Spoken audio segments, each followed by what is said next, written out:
మేడారం జాతర ఘనంగా జరిగింది. కానీ అదే జాతరలో కోవా బన్ ఇష్యూ కలకలం రేపింది. కోవా బన్లో విషం కలుపుతున్నారంటూ వీడియోలు సోషల్ మీడియాలో వైరల్ గా మారాయి. ఒక యూట్యూబ్ ఛానల్ ఎలాంటి ఆధారాలు చూపకుండా చిరు వ్యాపారులపై మాటల దాడి చేసింది. అంతే.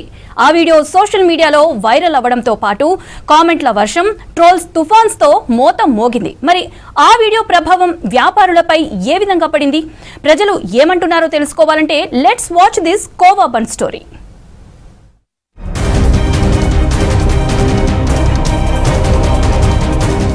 మేడారం జాతరలో సమ్మక్క సారలమ్మ దర్శనానికి తరలి వచ్చిన భక్తజనంతో కోవా బన్ స్టాల్స్ కిట్కిట్లాడాయి. అయితే ఒక యూట్యూబర్ చేసిన కోవా బన్ వీడియో సోషల్ మీడియాలో వైరల్ గా మారింది. కోవా బన్ లో విష పదార్థాలు కలుపుతున్నారంటూ ఆరోపణలు చేశారు. ఆ వ్యాపారిపై తీసిన వీడియో సంచలనంగా మారింది. లక్షల్లో వ్యూస్, షేర్లు, వేలల్లో కమెంట్లతో సోషల్ మీడియాలో చక్కర్లు కొడుతోంది.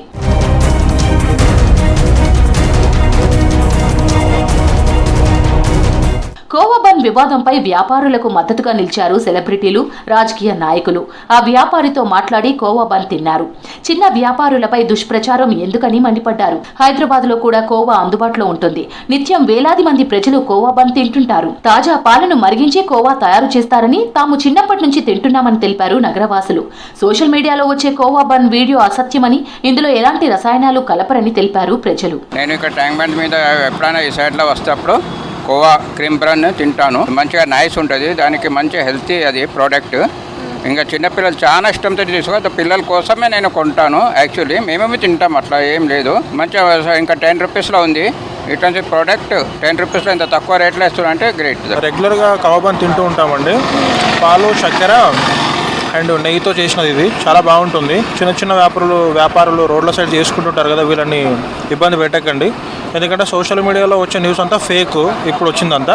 సో ఇదంతా అంత జెన్యూన్గా ఉంది. It's not a problem. Khoa Bunny పాలతో తయారు చేస్తామని తెలిపారు వ్యాపారులు. 10 రూపాయలకి అమ్మడానికి కారణం 75% పాలతో పాటు అందులో రవ్వ, చక్కెర కలిపిన మిశ్రమాన్ని బన్పై పెట్టి అమ్ముతామన్నారు. 12 బన్నులు ఉన్న ప్యాకెట్ 20 రూపాయలకు వస్తుందన్నారు. ఎటువంటి రసాయనాలు లేకుండా సాంప్రదాయ పద్ధతిలో తయారు చేస్తామని తెలిపారు వ్యాపారులు. వైరల్ వీడియోలతో తమ అమ్మకాలు కాస్త పడిపోయాయని, తమ జీవనోపాధి దెబ్బతింటుందని ఆవేదన వ్యక్తం చేస్తున్నారు వ్యాపారులు. 1 ఇయర్ నుంచి అమ్ముతున్నాను. దీంట్లో పాలు, చక్కెర, రవ్వ 3 ఐటమ్స్ ఉంటాయి. డైలీ 30 to 35 ప్యాకెట్స్ అమ్ముతాం. 12 బన్స్ ఉంటాయి. అంటే మేము రవ్వ వేస్తున్నాం కదా, అందుకే తక్కువ అమ్ముతున్నాం. కెమికల్స్ ఏముండవు దీంట్లో. స్వచ్ఛమైన పాలతోనే తయారవుతుంది పాలకోవా. ఇది 14 ఫిబ్రవరికి తయారైంది. 10 days వరకు ఉంటుంది. Just before 10 days.